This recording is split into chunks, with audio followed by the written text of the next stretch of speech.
Welcome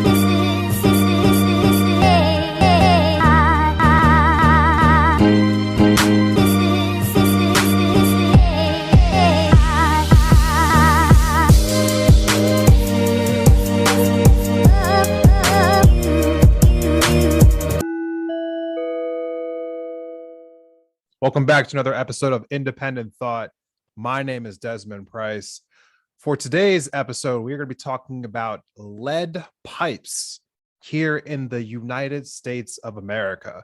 And for this episode, I'll be bringing you content that is from several news sources, including Bloomberg, Vice News, The Hill, WTTW News, and Vox. So, lead in the water supply. You've heard this story before. We have all heard about what's happened in Flint, Michigan. I'm sure that a lot of you have watched documentaries about what's happened in Flint, Michigan. And so you're probably asking yourself, Desmond, what are we talking about today? Because I'm already well aware that lead in drinking water is a huge issue. Well, I'm aware of that. You probably have heard some of this story before, but allow me to paint a more broad picture about exactly why this is relevant to talk about right now. I'll save that piece for the end here. So let's start with a little bit of what's happening in Chicago currently. So I watched a piece that was done by Vice News just a few months ago. It was a really great piece. I'm going to link that video in the description below. I recommend that everyone check it out. They focused their video on a part of Chicago called Little Village. Now, according to some studies that were done by the Chicago Metro Agency for Planning, it said that 90% of the homes within this area of Chicago called Little Village had lead pipes that were for their drinking water. Now, I was pretty disturbed to hear that fact just right off the bat, because I thought that, maybe this is me just being crazy, but I thought that, we didn't really have that much of an issue with lead pipes in America. I know that there were some places, in Vermont and Michigan and South Carolina that have lead pipes, but I was a little surprised to find out how much more widespread this was, not just in Chicago, but all over our country. But let's just focus here on Chicago for a second here. 90% of the homes in Little Village, again, have lead pipes for drinking water. Now, when these pipes are disturbed, damaged, or the water is stagnant, the lead can leach into people's drinking water. Now, this can cause damage on multiple levels for everyone who drinks this water, but especially in children. In fact, children can absorb 4 to 5 times as much lead as adults. So this is incredibly harmful for any child to come into contact with. It can cause things like memory loss, learning disabilities, behavioral issues, just overall so many different forms of brain impairment for young children. And this not only affects children who drink water directly, but this can also be affected by, adults, women in particular, who can drink water that's contaminated with lead. That lead can be stored in their bones. And then when they later become pregnant, the lead that's in their bones can actually impact a young child while still in the womb. And the child can get lead poisoning that way, which I was completely blown away by hearing that was a possibility, something that I had personally never heard of before. Not only that, but I also did not know that there is no cure for lead poisoning whatsoever. From what we know, there is no cure, and the damage is permanent. So this is a huge issue. Lead pipes here in this country causing untold amounts of damage. And for the large part, I feel like this is an issue that just kind of skates underneath the radar, both literally and figuratively, because these pipes are underground.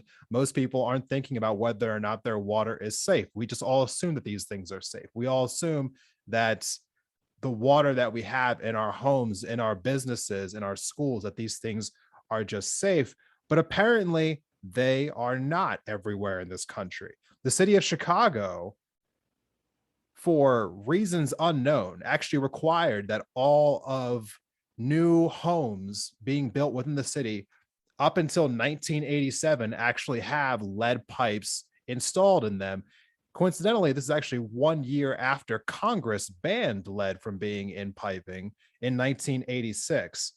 And so I'm actually going to play a quick clip because I want to just kind of go a little bit more into detail about just how widespread the lead pipe issue is in the city of Chicago.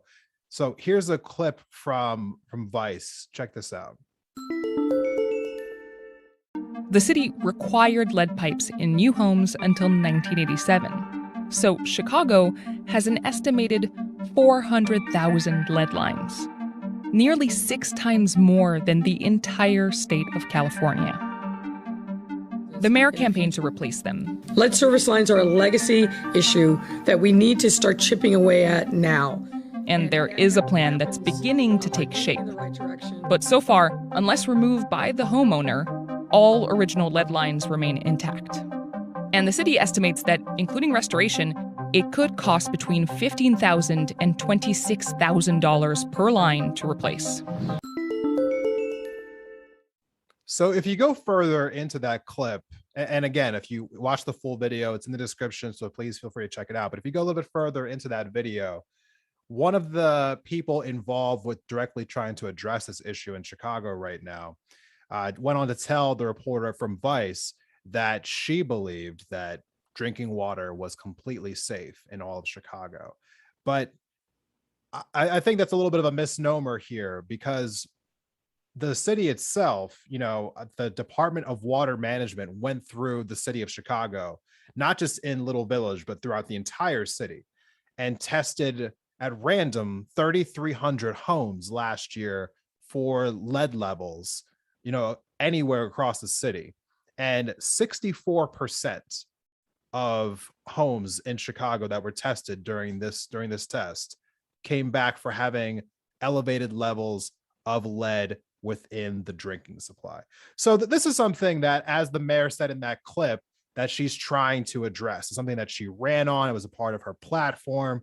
And this was a plan. There was a plan put into place last September to go ahead and address this lead piping issue across the city of Chicago.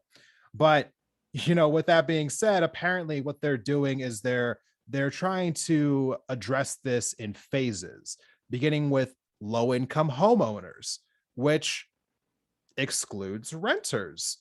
And one of the things that's worth noting here is that when it comes to this place that we were referring to in the beginning of the episode, Little Village, half of the people who live in Little Village are renters. And so even though they have such an amazing concentration of lead being in the drinking supply in their part of Chicago, more than half of them won't even be eligible to have these pipes replaced anytime soon because they're not homeowners. And so the city itself has apparently, they have their plan in place to go ahead and replace these lead pipes. But at the current rate that they've been going, it was noted that it would take them 500 years to replace all of the lead pipes that are in Chicago. But they did come out and said that they're ramping up. So they're going to try to move a little bit faster, try to get this done a little bit quicker, before the aliens attack and kill us in the next couple of 100 years. So yes, they're ramping up production. They said that they're going to try to get, around 5,000 pipes replaced a year. And at that current rate, if they did go at that rate, it would only take 75 years to get all of the pipes replaced in just the city of Chicago. So, not really going to take that long.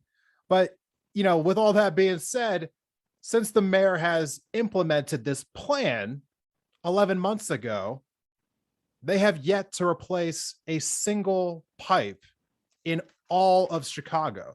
So all of that planning and talking about it, so on and so forth, press conferences, they have done literally nothing within the last year. They have not replaced a single pipe in this city. And maybe it's because of cost, right? They did say in that video that it could cost between $15,000 and $26,000 to replace each single pipe. Now that sounds like a lot of money.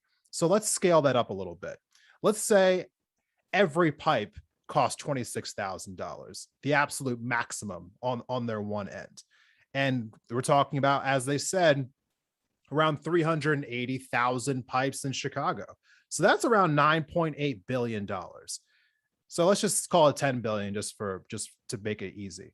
It would cost about $10 billion in order to replace all of the pipes in Chicago. And that's like your high-end estimate.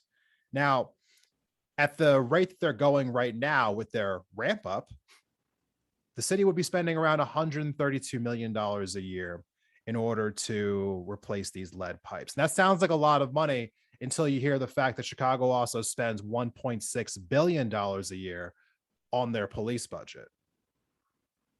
Now, I know there's been a lot of controversy around the country about ideas like defund the police, but maybe sacrificing a couple $100 million out of the police budget for a couple of years to speed up getting lead pipes out of the city might actually be worth it. Because what is, let's just, I'm diverting here for a little bit, but let me just like make a small point here. Isn't the idea behind funding a police force is the idea that you're trying to keep your community safe? Isn't that what the police are supposed to do? Like in theory, right? They're supposed to be there to protect people. If lead is a toxin that is incredibly harmful for children and it's rampant amongst your city, isn't that a health risk? Isn't that a safety issue? Shouldn't that be just as much of a concern as having a police presence? Shouldn't that be worth funding? Am I crazy here? Maybe it's because it's just a lack of priorities with people, that they don't think that something like lead pipes is worth putting the same amount of money into that you would put into something like a police force. But, maybe it's just a lack of perspective. In the 1950s, when polio was ravaging America, and there was around 60,000 cases of polio a year within children across the country, our nation led this national vaccination push. And within 10 years, we were able to eradicate polio here in America.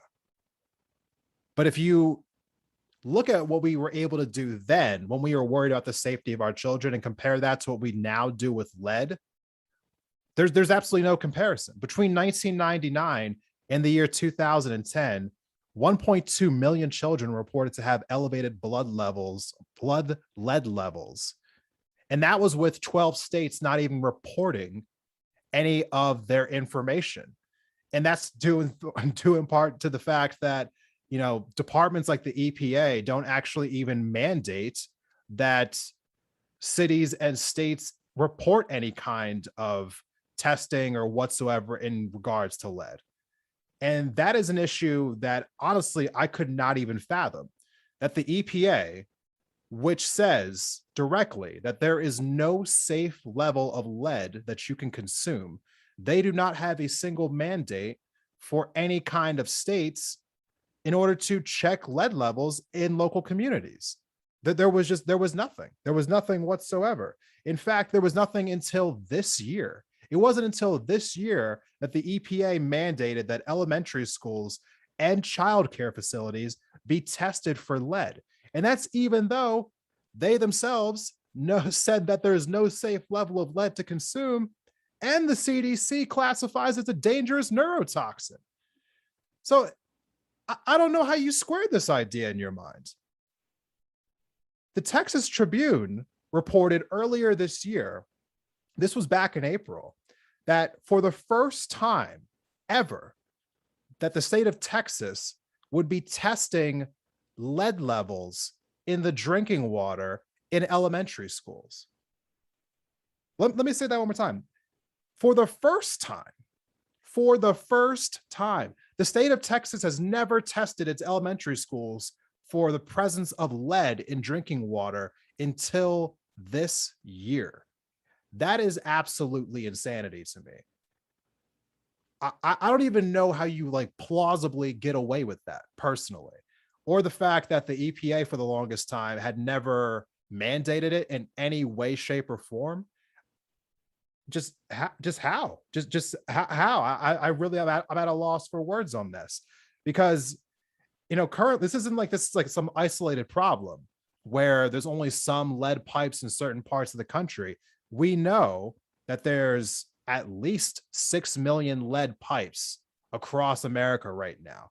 There's possibly up to 10 million. And the reason, again, why that number is such a wide range is because there is no requirement from any federal level that cities, states, local municipalities, they track lead pipes in any way, shape, or form. In fact, most cities don't even know where their lead pipes are or how many they have. That was, again, another thing that they covered on that Vice video that I was referring to earlier in this. And that kind of leads me to why I'm bringing this up today. So currently, there is a bill that is sitting in the House of Representatives.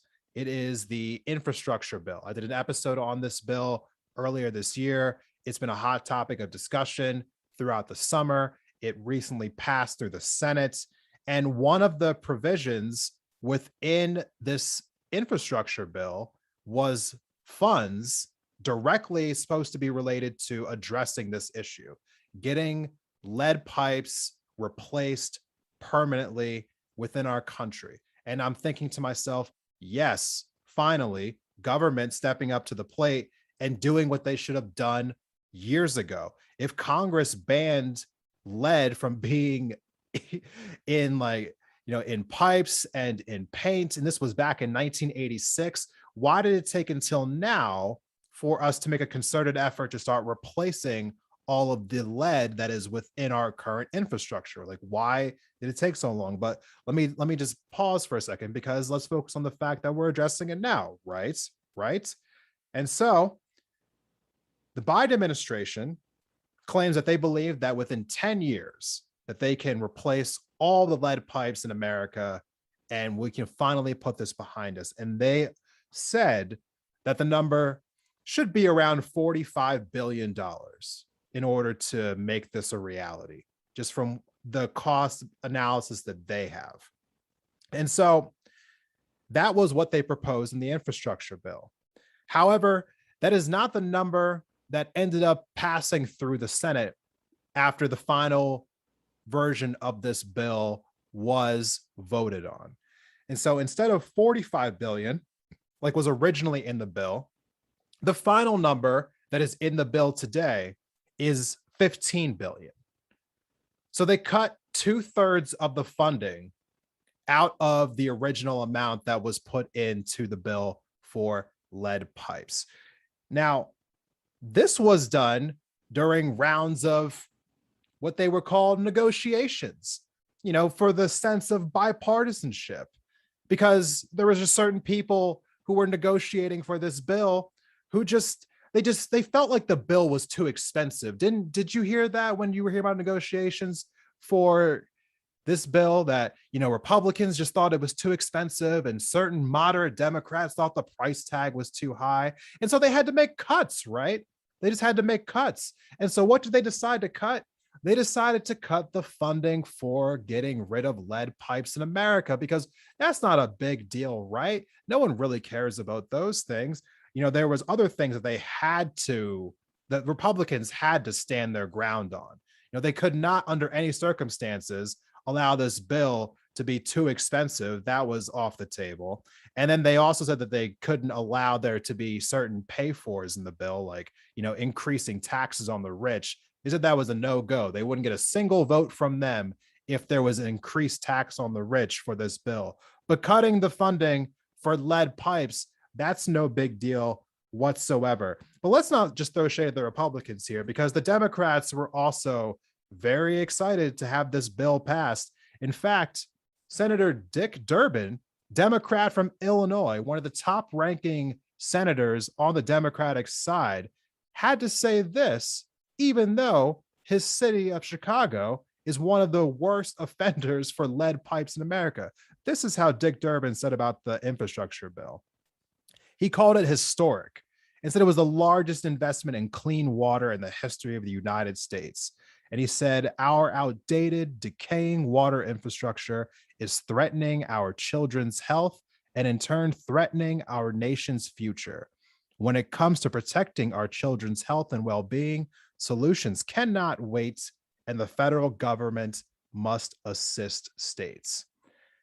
And so I asked Dick Durbin and the rest of the Democrats and the rest of the Republicans, what exactly was so wrong about keeping that 45 billion intact? Because if the number to get rid of all lead pipes in America was 45 billion, and you were trying to find a way to shave down a $1.2 trillion infrastructure bill, is that really the place where you need to make cuts? Truthfully, is that where you need to make cuts? We know that this is a neurotoxin. We know that it affects children. We know that it caused irreparable damage. We know that the damage that is done can be permanent. We know that it can be stored in people's bodies for years.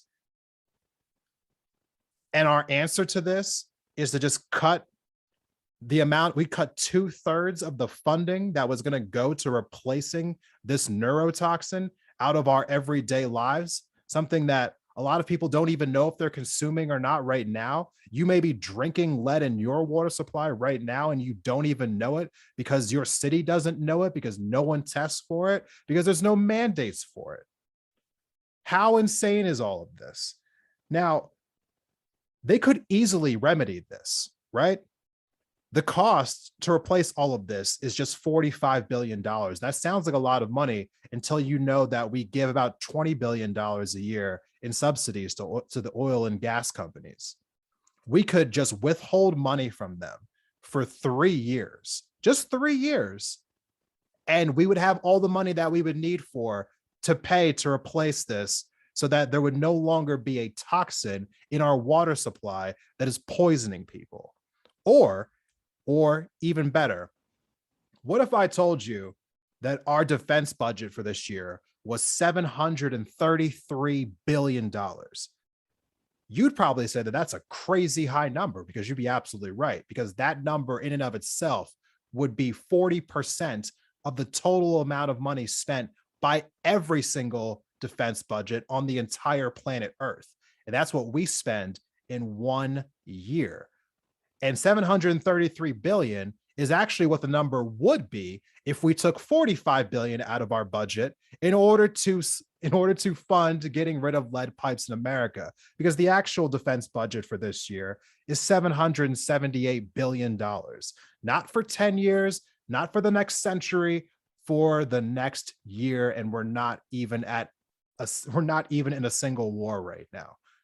Does the defense budget really need to be that high? Can we not take 45 billion out to make sure that children in America aren't being poisoned by a neurotoxin every single year?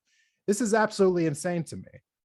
Like truly, this is not a historic investment in the water of our country, the way that Dick Durbin said. This is what I would call a bipartisan fail right now.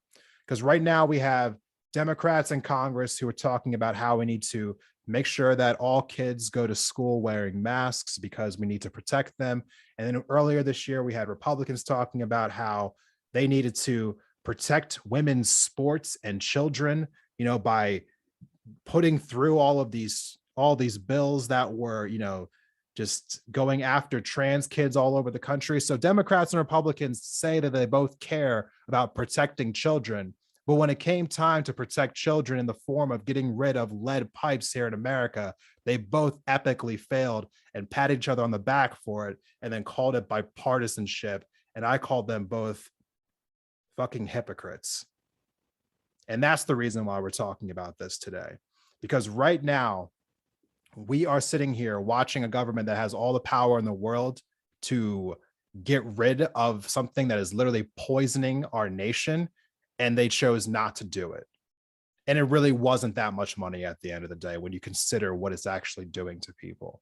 In an era where so many people question why people don't trust the government, that is a conversation that's been flying around for the last year in regards to COVID, in regards to the vaccines. Why do so many people not trust the government? Why do they not trust the government? maybe you look at a story like this and then ask yourself that question again. Why don't people trust the government? Maybe it's because they have the power to truly impact our lives at the drop of a hat, and it gets just pushed aside for the sake of bipartisanship and budget cuts.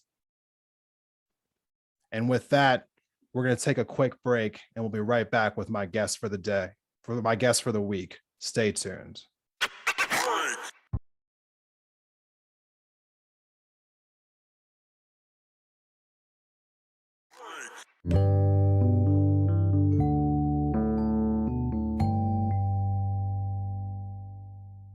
Welcome back from the break, everyone. Thank you for sticking with me through another episode of Independent Thought. So first, I want to go ahead and thank my guest for showing up on the podcast this week. I really appreciate you taking the time to come on, T.S. Hathaway, and just telling everyone about your experiences with the healthcare system down in Arkansas, a state that, a lot of people don't really think about when we think about some of the issues going on in this country, but it definitely sounds as though there are some issues that need to be corrected down there. So thank you for coming on and talking to us about your experience. It's always good to hear firsthand accounts of what people are experiencing within the healthcare industry and just within all different types of industries here in this country. But, as far as what's coming next for the podcast, there will be a new panel episode coming soon. So make sure that you are subscribed so you don't miss that, as well as being subscribed to the YouTube channel, because there is a good chance that the video version of said panel will be on the YouTube channel. So why aren't you subscribed yet? Real question, better question. So let me just finish off this episode by talking about why this topic was so important for me right now. I am seeing our news cycle dominated by a very small select amount of topics right now. It is being dominated by the vaccines, it's being dominated by Afghanistan, and honestly that's really about it right now. That's really it. But there are, just like with any other time during any other year, there are a lot of other stories that are kind of flying underneath the radar, and these are the stories that often need the most attention and they get little to no coverage whatsoever. So the infrastructure bill is something that is a very big deal, as well as the reconciliation bill that they're still debating on right now, that I'm sure that budget cuts will come to that as well. And that's really something that has driven me crazy over the years. This idea of what gets cut, right? Because we have, Democrats in the Senate right now, like, Kristen Sinema or Joe Manchin, who talk about, well, these bills, they're just too expensive. And, I think for the sake of bipartisanship, we have to cut them down. We can't be spending this much money. And that sounds logical, on its face value. But the question always becomes, what is it that gets cut? Like, what gets cut? And should it be cut? And why is it being cut? Because truthfully, if I were to look at an infrastructure bill, obviously we need to be reformatting buildings, we need to be repaving roads, we need to be rebuilding bridges. But if you asked me what's something that absolutely cannot be compromised on, it would be replacing lead pipes in America. That is in no way, shape, or form the thing that you cut. In no way. There shouldn't be a dollar taken from that effort. There should be as much money as needed to address that effort. How can you, in good faith, say that we have to do everything we can to make sure that we get a pandemic under control because it is killing people, it's causing damage for life, so on and so forth? We don't even know what kind of effects it has. That's all true, and I can appreciate that. But then you turn around and you leave this unchecked, and we know how dangerous this can also be. And you had all of the money in the world to address it. I mean, if you have a $1.2 trillion package and somehow you couldn't keep an extra 30 billion in there to make sure that children across the country aren't going to be poisoned by the drinking lead water, Like, how is that logical in any way, shape, or form? I can't even contain the amount of disgust that I feel in this moment. Typically, I have a much more rehearsed podcast that I bring to all of you. I'm a lot more measured. I'm a lot less emotional about these issues. I try to be very calm and collected when I'm giving you an episode. I couldn't be collected about this. This was such an insignificant amount of money in comparison to what we were willing to spend. And yet, through bipartisanship, we found a way to cut such a vital piece of what should have been left in this infrastructure package. It's disgusting to me. And on top of that, when I learned about the fact that the EPA hadn't until this year mandated schools around the country to check that water was contaminated for lead, first of all, what the hell is wrong with these schools and childcare facilities across the country that they're not just doing it anyway? And then secondly, how the hell has the EPA waited until 2021 in order to bring down said mandate? That is insane to me. You know what that tells me? That tells me that when President Obama was in office and he saw what was happening in Flint, Michigan, and then took a trip to said Flint, Michigan to talk about how egregious it was that that was happening up there in that state, that he went back to Washington, D.C., and at that time did not direct the EPA to make that a mandate then. That's what that tells me, is that he saw all this happening and that his EPA did not do everything that they could to address this issue. This shouldn't have been dragging on this long. This should have been a standalone bill with unanimous consent across the board. Who in their right mind can say that they are here to protect us and they are allowing this to prolong for as long as it is? And truthfully, it's just really not that much money in the grand scheme of things. $45 billion is a drop in the hat when you think about how much money we spend every year on our military while we're not in any active wars whatsoever. There is no logic to me whatsoever. Joe Biden is currently, he ran on a platform of build back better. That was his slogan. That was what he wants to do. That is apparently the goal of his administration. And you can't look at me in the face and make it make sense about how you allowed this to not be a part of your transformative infrastructure package. I'm just not buying it. That is absolutely gross to me.